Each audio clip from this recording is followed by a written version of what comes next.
আসসালামু আলাইকুম। আজকে গতকালকের তুলনায় আজকে অনেক কুয়াশা, অনেক ঠান্ডা বাড়িতে। ঠিক আছে, দেখেন অনেক কুয়াশা।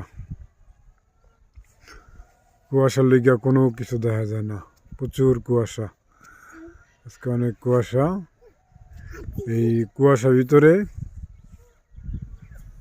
আমার ছোট ভাগ্নারে নিয়ে, এই যে আমার ছোট বোনের ছেলে, উনি কান্নাকাটি করছে যে মামা বিলে যাবো, একটু বিলে যাবো, আমার সাথে ঘুরতে যাবো বিলে। বিলে নিয়ে আসলাম ওরে ঘুরতে। আইসা দিকে অনেক কুয়াশা আর অনেক ঠান্ডা। আমি এখানে থাকতে চাই না, কিন্তু বাইক নিয়ে অনেক কান্নাকাটি করে, মানে বিলে ঘুরতে যাইবো আমার সাথে। ওই জন্য আমি তার সাথে তার নিয়ে ঘুরতে আসছি। এত ঠান্ডা ভিতরে কি বিলে থাকা যায় বলেন? আপনারাই বলেন।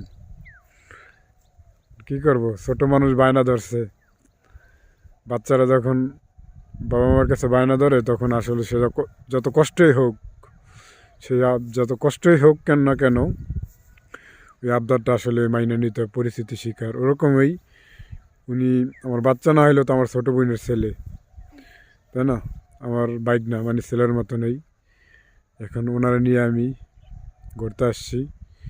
অনেক কষ্ট হয়, তারপরে কি করব, ছোটো বোনের ছেলে বলে কথা। দোয়া করেন আমাদের জন্য, যে আসলে জানি আমাদের ঠান্ডা না লাগে। ওর তো ঠান্ডা লাগছে, তারপরেও ঘুরতে আসবো, কি করব।